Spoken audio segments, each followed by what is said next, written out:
If you're looking to promote your brand online, then the first place to look is to PPC campaigns. A PPC campaign is, of course, pay-per-click, and that means you pay each time a user actually clicks on one of your ads. There are several things that make this a fantastic way to generate traffic, which we'll look at later. For now, though, suffice to say that PPC gives you the precise control that any advertising campaign needs and allows you to build a perfect business plan with a precise advertising spend, target demographic, and profit margin. But when it comes to PPC, only one word will often come to mind: Google AdWords. Google AdWords is by far the biggest PPC platform and the one that most new marketers will go to first. But there are other options out there, and actually, focusing only on Google AdWords can be a big mistake for your campaign. We'll look in more detail at why this is in the coming videos, but suffice to say, Google AdWords is actually more expensive, more competitive, and less precise in many ways. And this is where Bing comes in. Bing can help you reach an entirely different section of your market while avoiding direct competition with some of the bigger competitors in the field. As we'll learn, Bing can offer you the perfect backdoor and can even help your rankings on Google. It's the perfect starting point for the small, lean business and a very wise backup source of traffic for all online businesses. In this video series, you'll learn more about Bing and how it differs to Google. You'll learn why it's crucial to start paying attention to Bing, and you'll learn how to take advantage of all its unique features. At the same time, we'll also be looking in depth at the best practices for creating successful PPC advertising campaigns on Google or Bing, and we'll see how this can be employed as part of a comprehensive business plan. Whether you're interested in using Bing ads or you're just thinking about doing more search optimization for Bing, it's time that you stop neglecting this search engine and focusing entirely on Google. Now, let's be honest, most of us don't really practice SEO, search engine optimization. We practice GEO, Google optimization. Google is the first and last word in internet marketing as far as a huge proportion of internet marketers and SEO agencies are concerned. It's time to change this way of thinking. But why? Why break the habit of a lifetime? Well, for starters, Bing has 20% market share. Well, that'll work you up, right? Many of us think of the search engine industry as being a one-horse race, but really that's not the case. 20% is actually a pretty decent chunk of the market. And when you consider that Yahoo still makes up around 10% and that Yahoo is powered by Bing, that number goes up to 30%. This is a serious amount of web traffic. Now ask yourself, in what other scenario would you be happy to let 30% of a market walk? If I told you that you could get 30% more visitors to your high street store by changing your shop name, you'd change it in a heartbeat. 30% of potential visitors means 30% of potential customers and 30% of potential profit.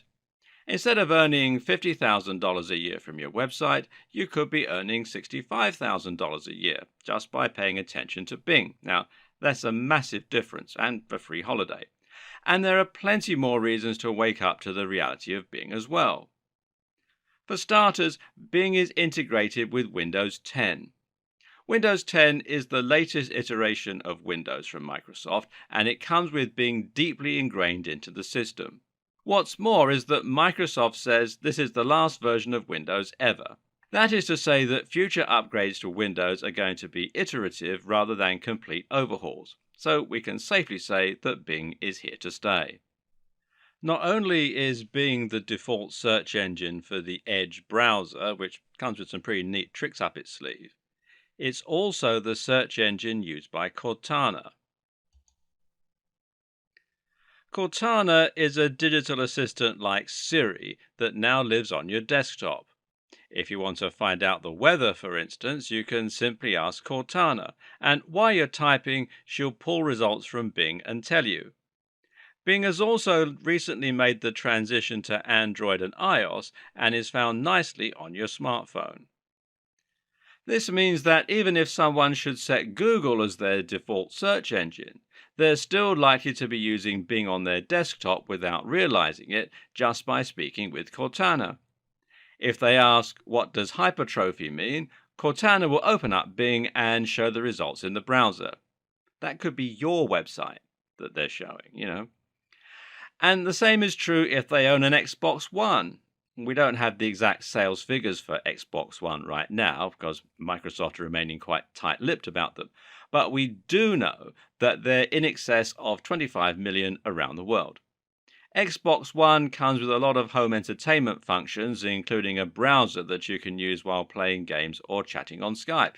And guess what search engine the Xbox One browser uses? While the Xbox One isn't quite the massive success that Microsoft had hoped for, PS4 still has the lead in the moment. The company is still getting great reviews in all other departments and is generally considered to be firing on all cylinders at the moment. Examples of this can be seen with the success of Windows 10, the Microsoft brand, and the Surface line of hardware. Then there's the huge buzz surrounding the HoloLens.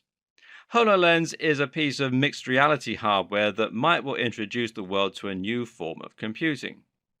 And guess what search engine it's going to use? Anything could happen in the next few years to upset the apple cart and lead to Google losing market share.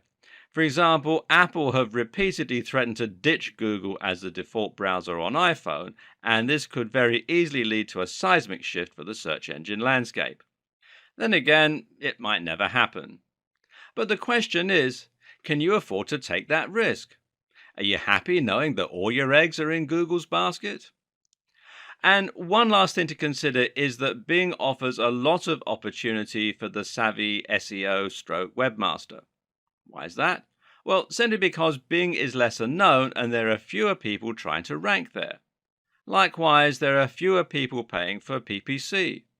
That means you'll pay less per click and you'll find it much easier to get to the top of the SERPs. Specifically, well, you'll pay around 33.5% less on Bing compared with Google AdWords.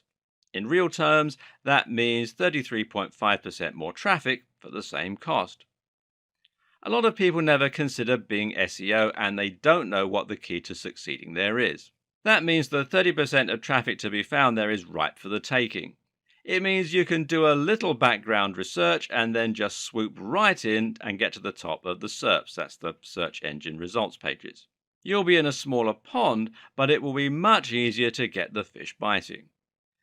And what you have to understand is this can lead to more knock-on effects for your Google ranking too. Think about it. If you get to the top of Bing, then that leads to a lot of exposure to 30% of the web.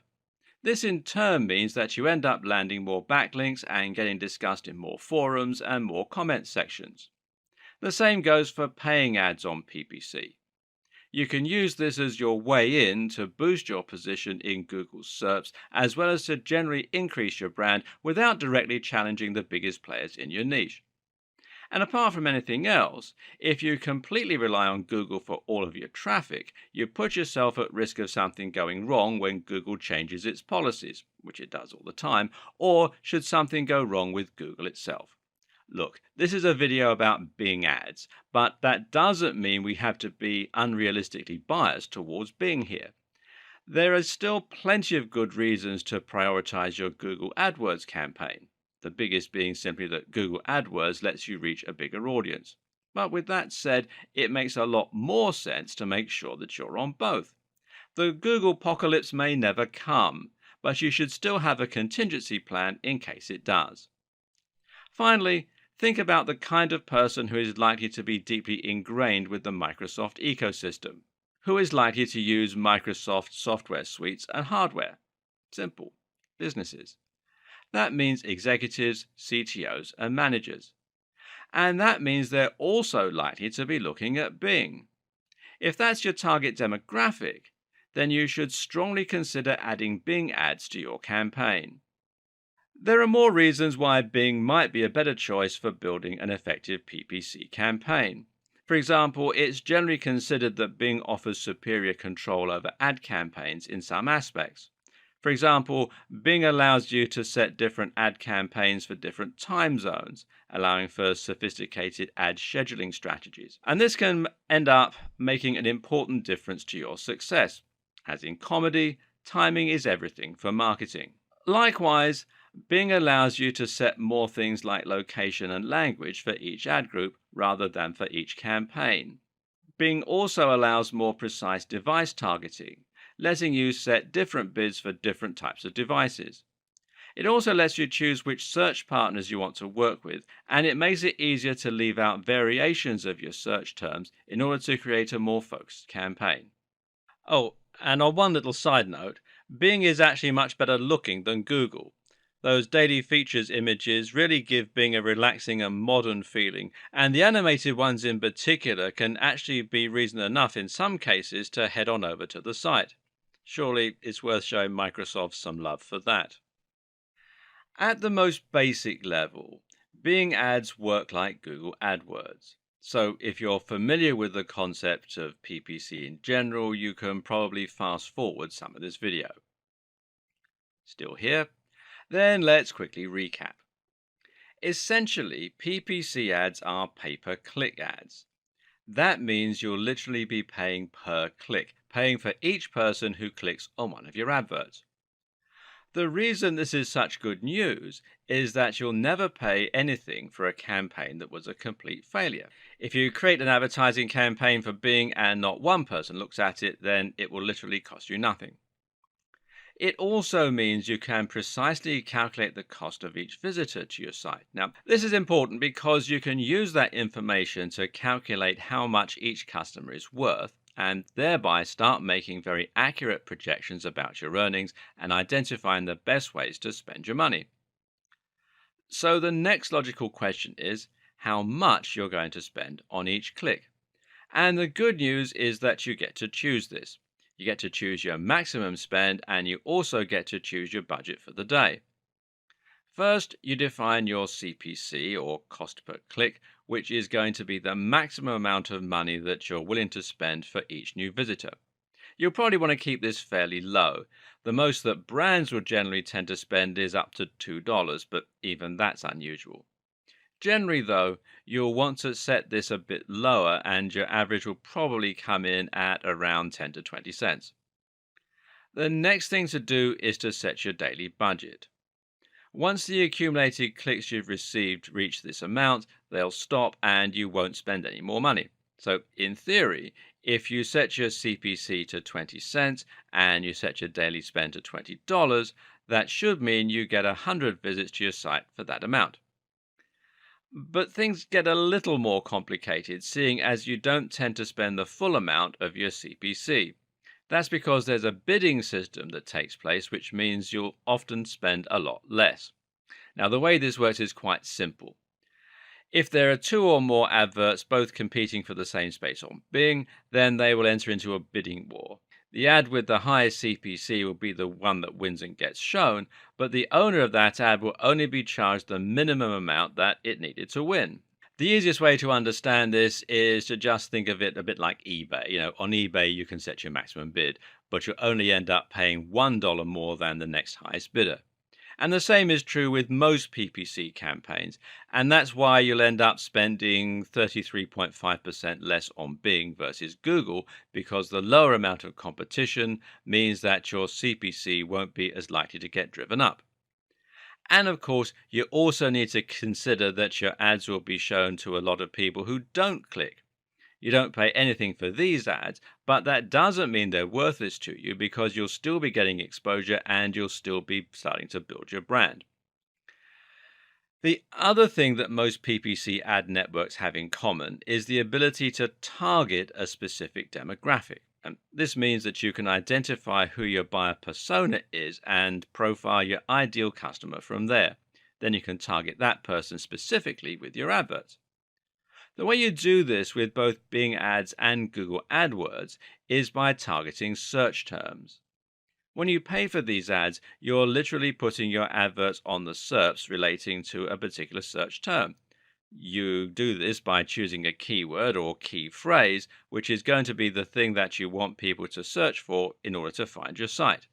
So, for example, if you were selling a hat, your key phrase would probably be buy hat online or cheap hats, etc.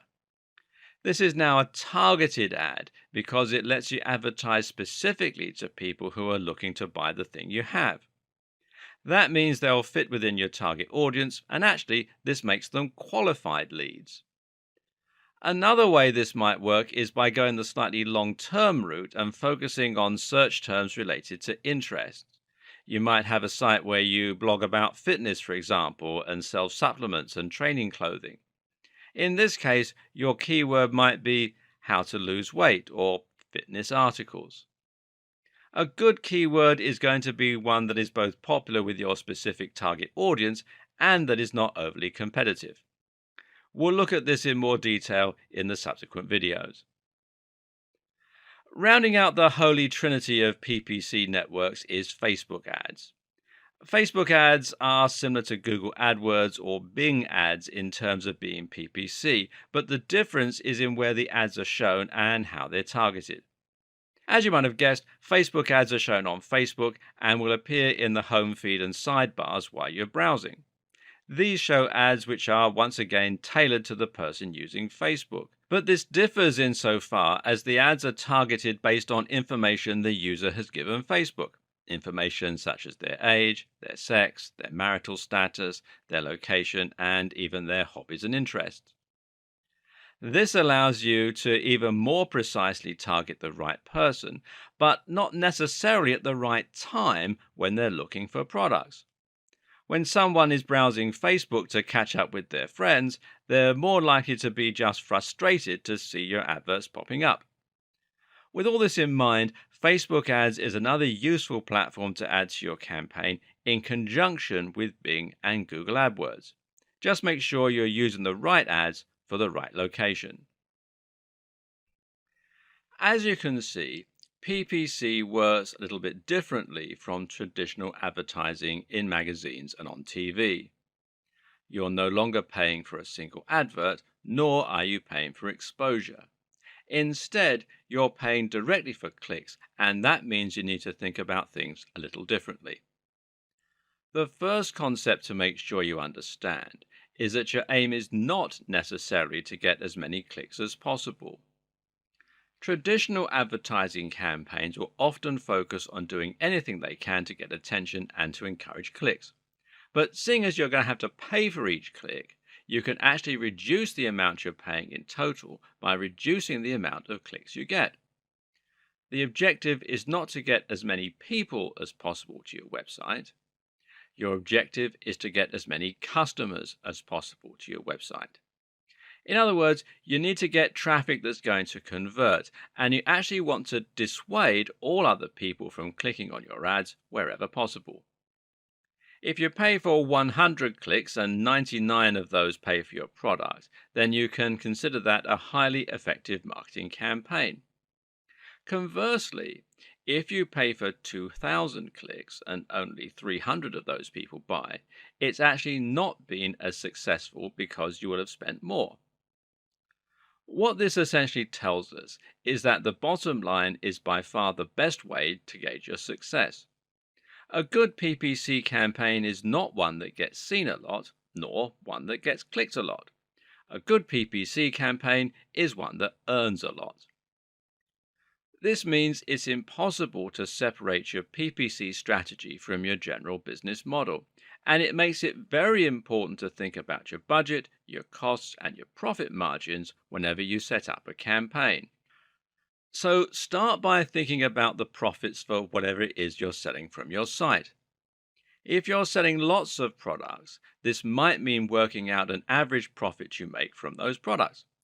Otherwise, if you're linking to a sales page and predominantly selling just one product, then it will mean thinking about how much you make from that one item. First, that means calculating your COGS, that is, cost of goods sold, and it tells you how much it costs you to make each of your products. Now, let's say that you sell phone cases. This will mean paying for the materials, the manufacturing, the delivery, and the storage. Then you have to subtract these overheads from the amount you charge for each item. What you're left with is your profit margin. The great thing about digital products like ebooks or online courses, which is what a lot of website owners sell, is that you have zero overheads, and that means you'll be making 100% profit on each sale. An ebook that you sell for $30 will give you a $30 profit. That said, ebooks appeal to a smaller audience when compared with physical items, and thereby you can expect to have a smaller conversion rate, which is the next point. So here you need to calculate how many visitors on average buy your products from you. This means looking at your conversion rate. If you have 1,000 visitors a day and one sale, then that means you have a 0.1% conversion rate. If you make 10 sales for every 1,000, then that means you now have a 1% conversion rate. This can tell you how much you're earning in a day. For example, if you have 1,000 visitors a day, a 0.1% conversion rate, and a product that earns you $20, then you will earn $20. That also means you can work out how much you are going to be able to earn if you increase your visitors. If you could double your visitors, then you should make $40 on average. If you can multiply them by 10, then you should make $200 on average. More importantly for your Bing ads, though, this also tells you how much each visitor is worth to you. If 1,000 visitors equals $30, then that means each visitor is worth 3 cents. 3 cents isn't a lot of money, and that's why it's so important that you think about this before you create an advertising campaign. Because if you were to go ahead with these numbers and start paying $1 per click, you'd end up losing a lot of money. Working out your numbers first is what will allow you to ensure you're making a good profit. But what you might find is that you need to tweak some things before you get started. For instance, you can increase the asking price of your product and thereby increase your profits to 5 cents or 10 cents. Better yet, you should focus on improving your conversion rates by improving the quality or desirability of your product and by improving your persuasive writing so that people who land on your site will be overcome with the powerful desire to buy your products. If you can do this, then maybe you'll be able to increase your conversion rate to 5%, thereby increasing the value of each customer by 5 times that amount. Now comes the good part. If you set your CPC to this number, the amount that each visitor is worth to you, then you literally cannot fail. Your clicks will now result in profits, and the more you raise your budget, the more profit you'll make. You're spending less per click than each visitor is worth to you. Except that isn't quite how this is going to work. Because actually, here comes the good part, it's going to work better than that. That's because the people currently on your website are all people who got there through, well, all kinds of different means. These are people who found you on social media, who typed your address in by accident, who found you on Google, or who were recommended by a friend. And that means they're going to be variably targeted. Some of those people will have zero interest in your products. And that's why it's so important you think about targeting the right kind of user in your adverts. And that's also why we're not trying to simply get as many visitors as possible. As mentioned, it's actually more important that we get lots of the right users and put off people who aren't likely to want to buy. Your objective then is to make sure that the way you design your ads is only going to appeal to potential customers. That means your text shouldn't read, "Click here for the amazing secret to losing weight." Rather, it should read, "Click here for a $30 ebook that will make you lose weight fast." Or, "The secret to weight loss, just $30. What this does is prevent anyone not looking to spend money from clicking on your ad. We don't want these people because they're costing us money. But someone who knows the price up front and is still willing to click is very likely to want your book. Assuming you can convince them that your product is what they're looking for and it's good value for money, you should be able to walk away with a sale. Now, think about how much higher conversion rates will be for people who click this ad versus people who just stumbled onto your site. You can further target your customers by placing your adverts on the right keywords and key phrases. This is a big part of the PPC campaigns, and it's very much worth doing your research here. Again, you need to make sure your keywords are things that the right people are going to be searching for. At the same time, though, you also need to keep your competition low so that the average CPC will be as low as possible. If you try and rank for, say, hotels, then you're going to be up against thousands of other businesses, some of which will have near infinite resources. How do you like the sound of competing with Expedia, Airbnb, or Hotels.com and the rest? They can afford to offer $1, $2, or $5 per click, and you just won't be able to keep up. But use a keyword that is popular but not overpopulated, like quirky hotel Santa Monica or romantic getaway in Bournemouth, and you're going to be paying less and targeting a more specific type of customer, meaning you can use a more specific and tailored landing page for them focused on the area and type of experience. How do you find a keyword that's popular, directly targeted, but not overcrowded? Simple. You use Bing's own keyword tool, which can be found here at bing.com/toolbox/keywords. And then you just simply sign in with your Bing account or with your Microsoft account. And this tool will let you search different keywords and will then show you the amount of people searching for that term in the date range you specify. You can look at how many times a term has appeared in a search over the last 6 months, for example. If something came up 50,000 times, then that's a fairly good keyword that will potentially be able to grab you up to 50,000 visitors. But if the search term came up 100 times, then it's a lot less useful to you. Note that Google also has a keyword tool called its Keyword Planner, and you can use this in just the same way as you would use Bing's own keyword tool, and it doesn't really matter if it's from Google. People tend to search for the same things on both engines. And if you just do a search in Google for Google AdWords Keyword Planner, it'll direct you to the local version of the site. Finally, another tip is to look at your site's metrics and identify who is currently coming to your website. If you have Google Analytics set up correctly, then you'll be able to find out which visitors are buying from you and what they typed in order to get there. In other words, it might be that certain search terms result in more sales, or goals in Google parlance, and you can then decide to target that keyword with your Google and Bing ads. Finally, another mitigating factor is the small matter of CLV. Customer lifetime value refers to the fact that just because a visitor doesn't put down their cash right away, it doesn't mean they aren't worth anything to you. In fact, if they sign up for your mailing list and then become lifelong fans, they could ultimately end up being worth more to you. For this reason, the only way to really be sure if your Bing ads are working for you is to watch your metrics very closely. This means looking at how many visitors you're getting, where they're coming from, and how your sales increase as you spend. The more data you track, the more profitable any PPC campaign will be. So now you know precisely what Bing ads are, why they matter, and how they work. You also know how to create a PPC campaign generally, and you know how to select the right keywords, etc. What's left? Oh yeah, actually getting started and creating some ad campaigns.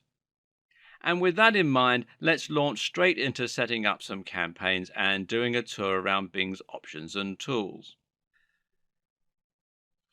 Before we get started, I'm going to assume that you have set up a Bing Ads account, and you can do that by going to secure.bingads.microsoft.com, and then it will redirect you to this page. And then you can sign up using your existing Microsoft account, or you can set up a new one, whichever is most convenient for you. And the second assumption, assumption B, is that you've chosen your keywords using the advice in the previous video. Here's the good news. If you already have a Google AdWords campaign set up, then getting that campaign to work on Bing is very simple.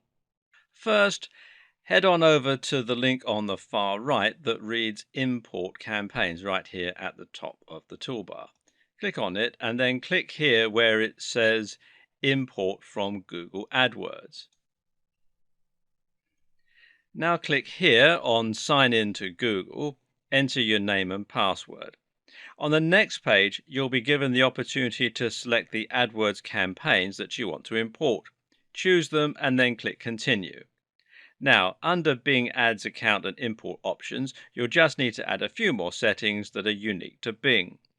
That means choosing the Bing Ads account you want to import to, choosing the right time zone, and remember that Bing allows more flexibility in this department, choosing the appropriate options under what to import, choosing the options you want for your bids and budget, and now just click Import and you're done. Remember we said earlier that the best way to handle Bing ads was to use them on top of a Google AdWords campaign? Well, this is why it makes a lot of sense to simply import an existing AdWords campaign into your Bing account. It couldn't be simpler. But if you don't have a Google AdWords campaign or you want to try something different on Bing, and this is a good place to experiment with different strategies, then you want to click Campaigns and then Create a Campaign. And you can choose between a search campaign or a shopping campaign. Search campaigns show just regular search ads, and shopping campaigns will show you products with images in your search ads. So let's have a search campaign. Let's click on that one. Now you'll be asked to give your campaign a name. Automatically it gives it the campaign and then number. I'm going to leave it at the default setting for this particular demonstration. Then you set your time zone, and having the time zone is very important in Bing ads. Then you set your campaign budget and your bid strategy. Then the language. Then the locations that you want to target or exclude, and you can have all available countries or regions. Because I'm in the UK, it's saying Ireland, United Kingdom, or selected states, provinces, countries, regions, and postal codes. And then the advanced location options. And this is very, very handy indeed. You can show ads to people in searching for or showing interest in your targeted location, people in your targeted location, or people searching for or showing interest in your targeted location. So, for example, you might have someone who's looking for a hotel or an amenity in an area that they intend to visit. So you can target them and not people in your local market. So it gives you a lot of flexibility there. Scroll down a bit more and you come here to create an ad. Now you want to create an ad. And first of all, you decide on your ad type and your ad title. Now, the ad title is the headline. And as you remember, we discussed earlier, the headline is not designed to get the maximum number of clicks, but rather to get the right kind of clicks. Then you want to have your ad text, which is just going to give your ad a bit more detail.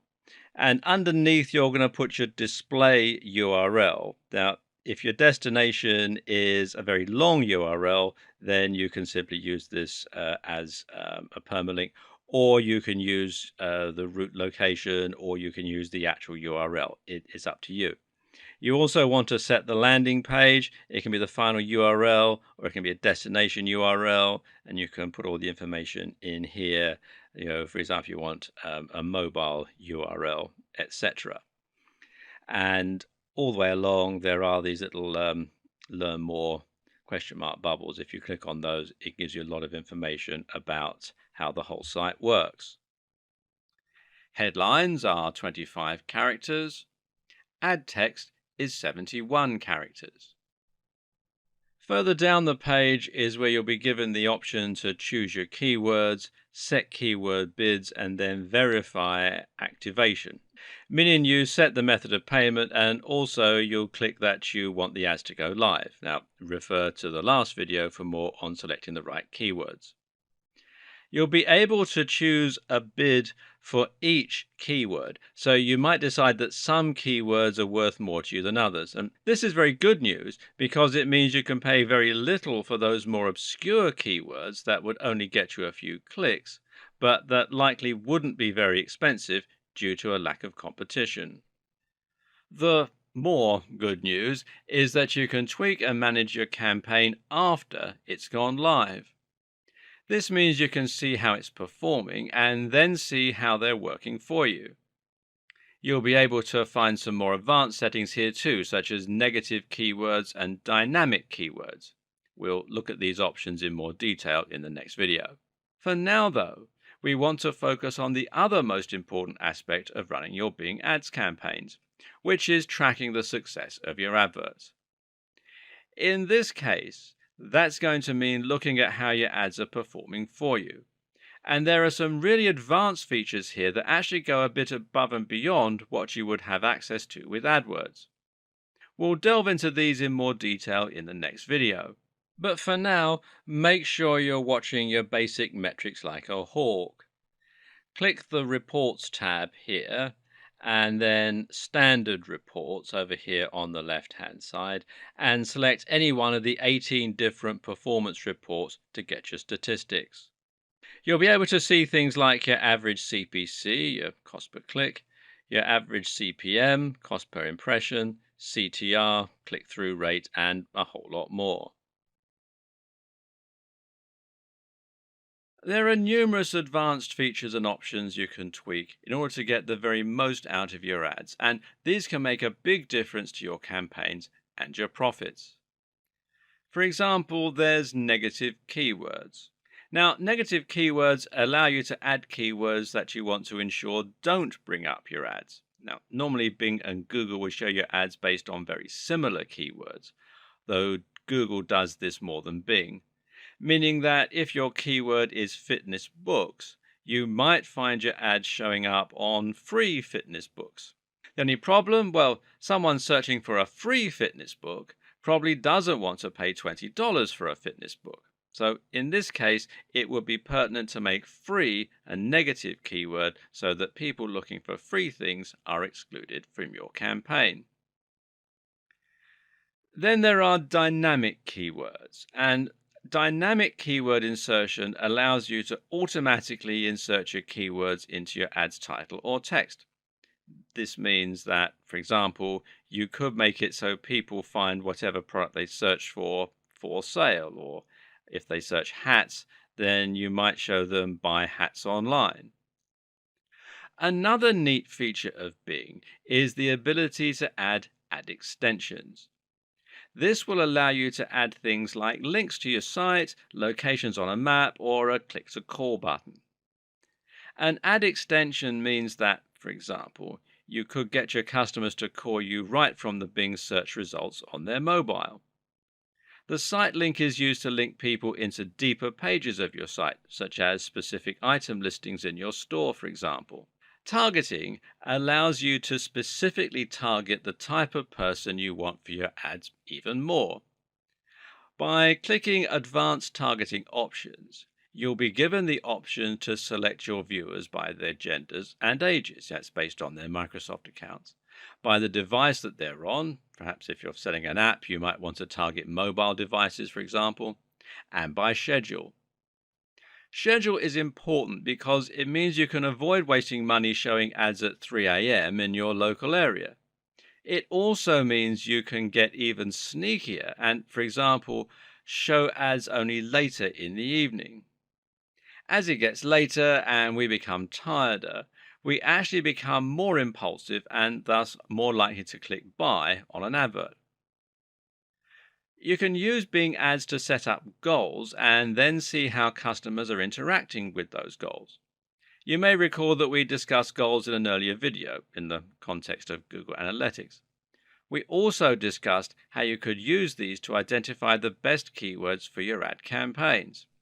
Well, once you have your ad campaign set up, you can actually integrate your ads directly with your goals. This is a much more valuable metric than simply your average CTR, your click through rates, although that is still a useful measure. To set up goals, go to your campaigns and then click Shared Library and then Conversion Tracking. You'll need to get a UET tag. Now, this is a small piece of code that you'll put on your website to link it to your Bing ads. Just click here, Get Started, on the page here where you create your UET tag and follow the on-screen instructions. It's all fairly straightforward.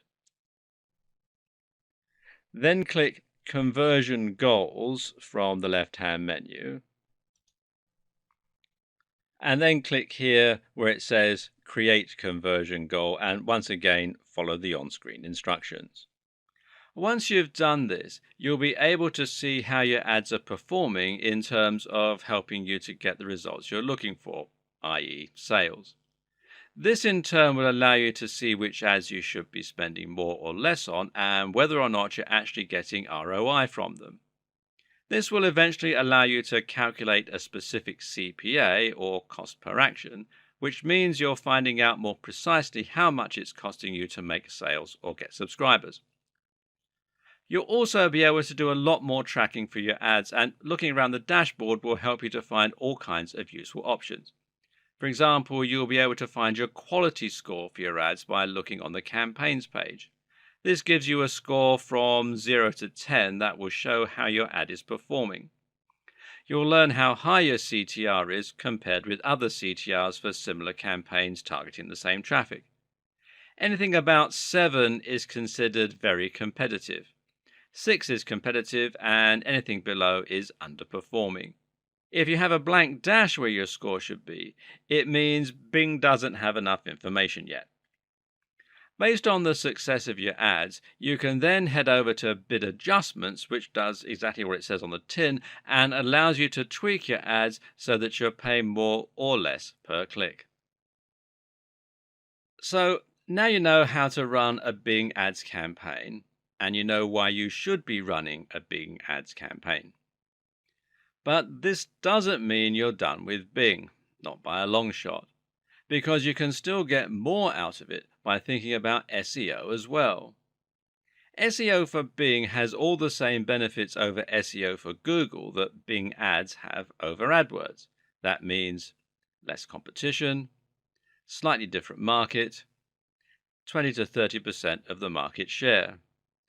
And a lot of people will know all these things and still not do anything about it, which might leave you asking why not. Well, there is one more thing to consider here, and that's just how different Google and Bing really are. Because the assumption is you can probably focus on SEO for Google, and then rest assured you'll gain more exposure on Bing too. So you can put your time and effort into the biggest search engine and know it's probably helping out on Bing too. As Google still has the biggest market share, that should still be a priority. It just doesn't make sense to turn it on its head. So, does this argument hold water? Just how different are Google and Bing anyway? Well, it's certainly true that a lot of your SEO practices are going to remain the same on Google and Bing. Both Google and Bing have the same end goal, and that end goal is to supply their users with beautifully made, high-quality content. Thus, they will use similar means to achieve those ends. Both look for sites with lots of backlinks, both as a way to find them and as a way to learn what they're about and whether they're held in high regard. Likewise, both will analyze the text on a site and look for the use of keywords. So, writing content and building links are both activities that you should be doing, no matter which search engine you have in your sites. But there are certainly some differences too. So here's the thing, you don't have to focus on Bing at all. No one is asking you to ditch your efforts on Google. That wouldn't be a smart business move. But if you understand how Bing works, then you can do a little of both. You can add in a few new techniques that you know will help your Bing ranking, or you can occasionally write a post for Bing. And this is just stuff that you should know. So let's make sure you know it. Before we look at SEO for Bing specifically, it makes sense to first look at SEO generally. Just what is SEO? How does it work? And what does it involve from a marketing perspective? Essentially, SEO means you're building your site to show up in the search results, the aforementioned SERPs. This is what we call an organic result. It gets the same overall effect as targeting a specific keyword with a Bing ad, except you aren't paying for it. Of course, this also makes it less guaranteed insofar as it might not work. SEO is a lengthy process that's based a fair bit on luck. Essentially, SEO is performed by adding lots of great content to your website so that Google and Bing can identify the topic of your site and know which searches to show your links for. This content needs to be well written so that it will look better quality than the content from other sites. At the same time, it should use subtly inserted keywords throughout the text, the headers, and the HTML tags so that the search engines can index it for the keyword you're targeting.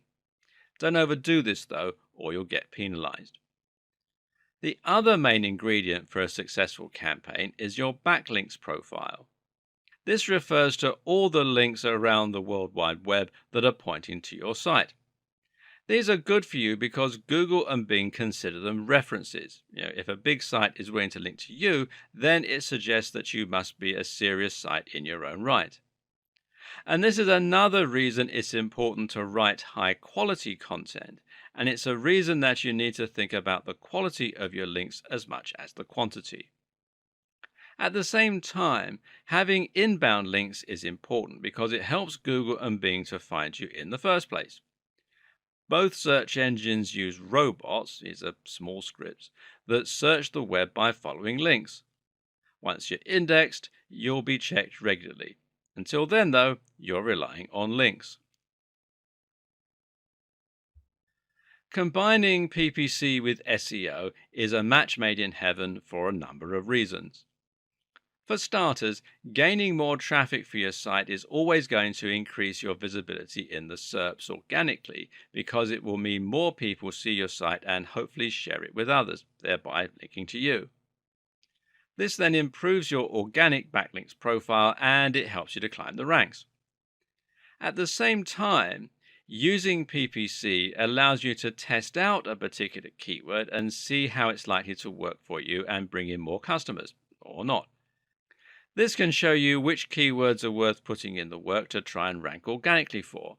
Likewise, this also works in reverse, as we discussed earlier. You can see how your organic results are working for you and which ones are helping you to get actual customers. From there, you can see which keywords are worth spending money on. You can also use a combination of both PPC and SEO in order to cover a wider spread of keywords, thereby bringing more people to your site. Internet marketers, meet Bing. Bing, meet internet marketers. Right, with the introductions out of the way, let's get you two acquainted. Point number one, Bing likes to take things literally. Bing is a bit like that slightly slow friend that you had in school who didn't really understand jokes. Or, to put it another way, as in AI, Bing is probably somewhere on the spectrum.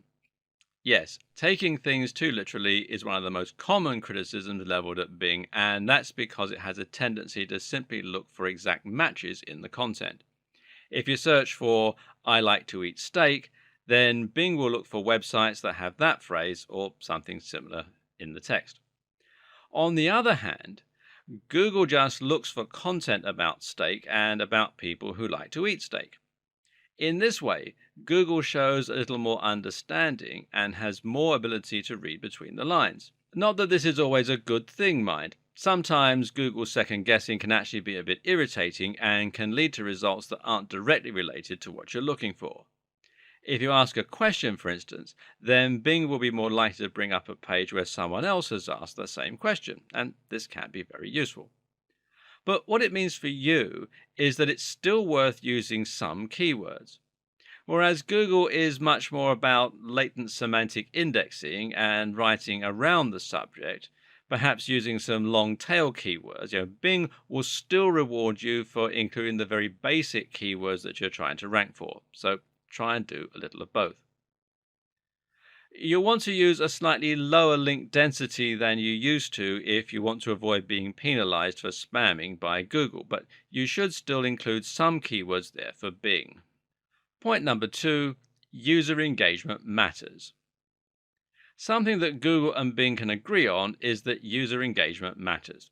Except Bing is even more explicit about this, if anything, and has even coined a phrase to describe the activity they want to avoid: pogo sticking. There will be none of this, thank you very much.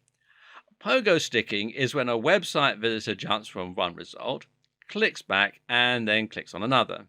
This is what they want to avoid. So if you want Bing to love you, you need to prevent your visitors from wanting to click back. This means you need to grab attention early on, and it means that you need to think about your page speed, your design, etc. Point number three, so do click-through rates. Another similar factor that Bing also takes seriously is CTR, the click-through rate. In other words, how many people click on your link. So if they keep showing your website in their SERPs but no one ever clicks on it, this suggests your site doesn't look very interesting. All it's doing is cluttering up the page and taking up space that another site could make better use of. This is quite a clever way for Bing to check that the results coming up are relevant, or that they seem relevant in the eyes of visitors. This is interesting because it's not something that Google talks a lot about, and improving your CTR is going to involve a rather different process compared with the SEO practices you're probably used to. What improves CTR? Well, many things, but of course the title and the meta description are going to be right up there. Think about what will be interesting for someone who is searching for the key phrase that you're trying to rank for. Make sure there is a direct connection here and have all the signals pointing to the same topic. And learn how to write engaging titles and descriptions. Point number four, social signals are big on Bing. There's some debate still as to the role of social signals on Google even now. We know for a fact that getting +1s on Google Plus will improve your Google ranking, but whether the same is true for Facebook likes is less certain. And if Facebook was central to Google's strategy, then you might ask why BuzzFeed isn't the #1 result for every search. But Bing has gone on record as saying that social signals do matter to them, and this means that you should definitely include social media marketing as part of your marketing strategy. Point number five, crawl depth. Going back to your site content and keywords for a moment, it's also interesting to consider the difference in crawl depth for Google versus Bing. Reportedly, Bing only crawls around the first 100 kilobytes of a web page, unlike Google, which will read your whole site. This means you should aim to include your keywords more heavily in the first portion of your content compared with the rest. And this actually makes a lot of sense for Google too, but for different reasons. Google actually looks at certain key points within your content as being more important indicators than others. The first paragraph is one section that's given extra importance, as is the last paragraph and other headings. And by increasing the keyword density in your first paragraph, you can send the right signals to Bing without getting too spammy with keywords for Google. Everyone wins.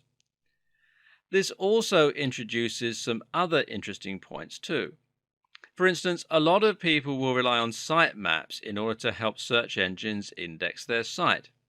This is one page that links every other page on the domain, and it means that once the map is indexed, Google knows where to find all future content you add. But this won't work for Bing if it's only reading the top segment of the page. If you want your sitemap to work for Bing, you need to ensure that you put pages you most want to be found right at the top. And if you're adding new content, you want to make sure that new content goes at the top of any list rather than at the bottom. Point number 6, respect your elder content. Bing believes in golden oldies. In other words, it believes that an older domain is more likely to be authoritative than a newer domain. So if you have a page that's been around for a long time, you'll find it gradually climbs up the rankings. This is one thing that's personally always put me off about Bing. Most of the research I do requires up to date and current answers, and that means I can't make do with posts from 2012. When I search on Bing, I'm often left wondering if anything I'm reading is relevant anymore.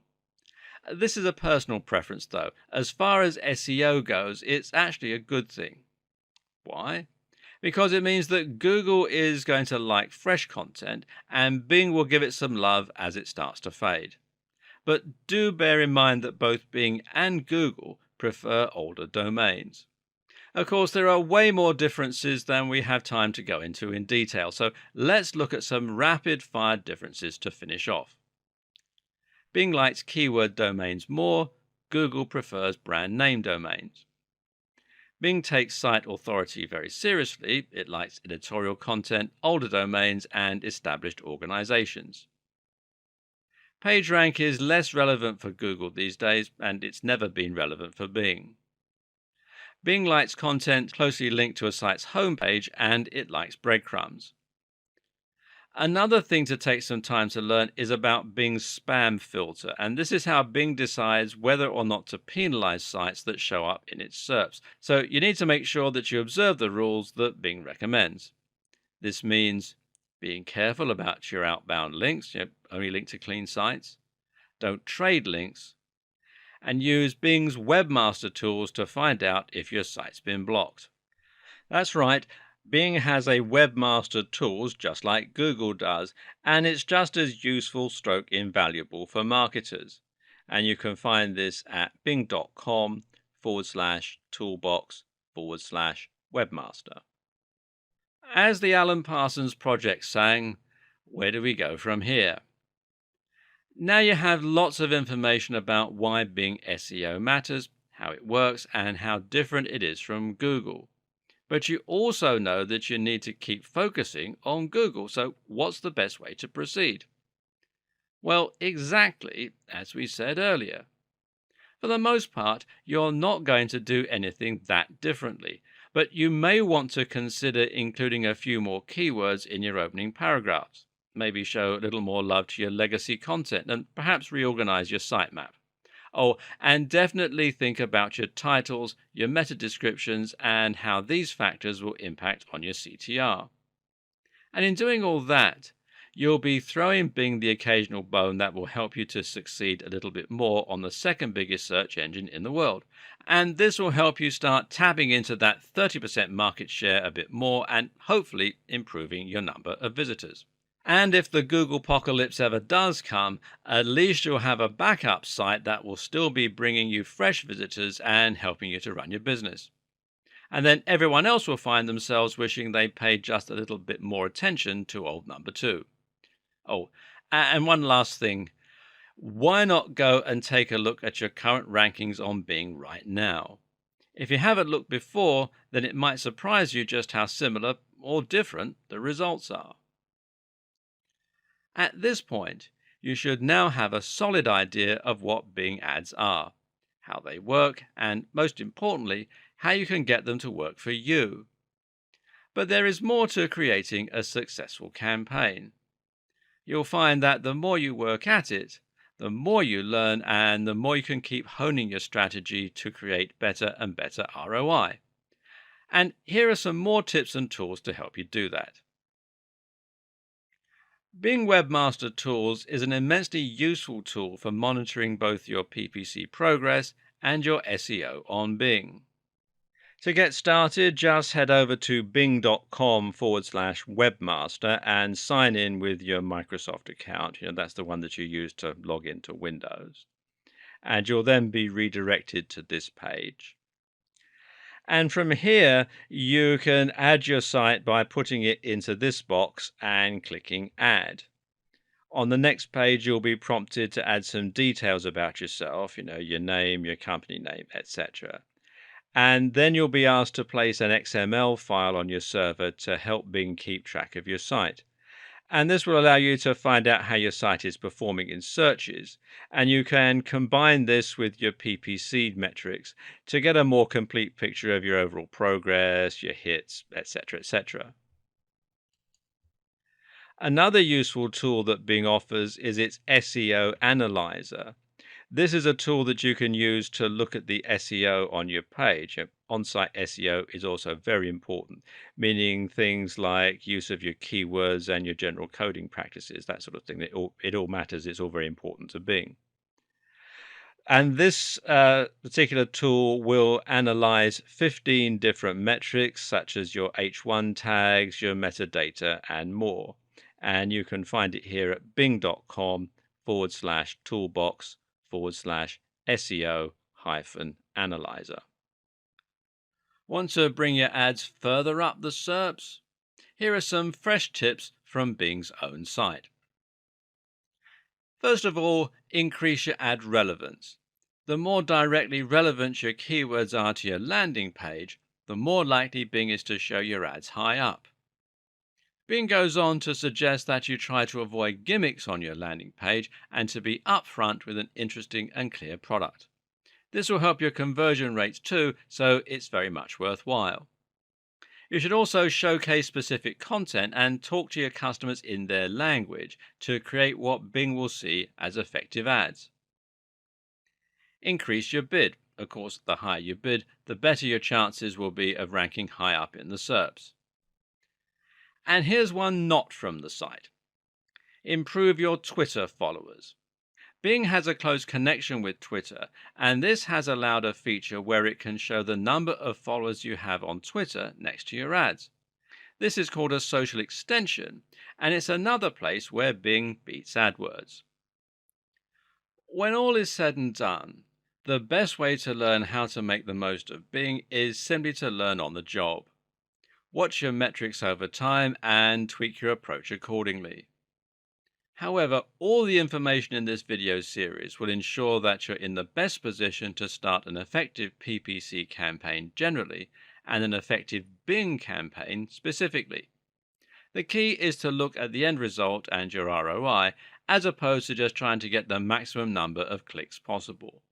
At the same time, you need to think about setting up goals and being as precise as you can with your keywords and descriptions. The other big tip: invest in Bing. Bing might not be as big as Google, but that's actually an advantage. You'll pay less and get seen more, meaning that you can bring many more visitors to your site without directly competing with the biggest players in your niche. At the same time, this way, you can give yourself a boost and start to grow your audience even with less of a budget in the bank. Then you can benefit from the surprisingly impressive unique features of Bing, including more advanced targeting, tracking, and more. And if there ever is a Google apocalypse, well, you'll be laughing.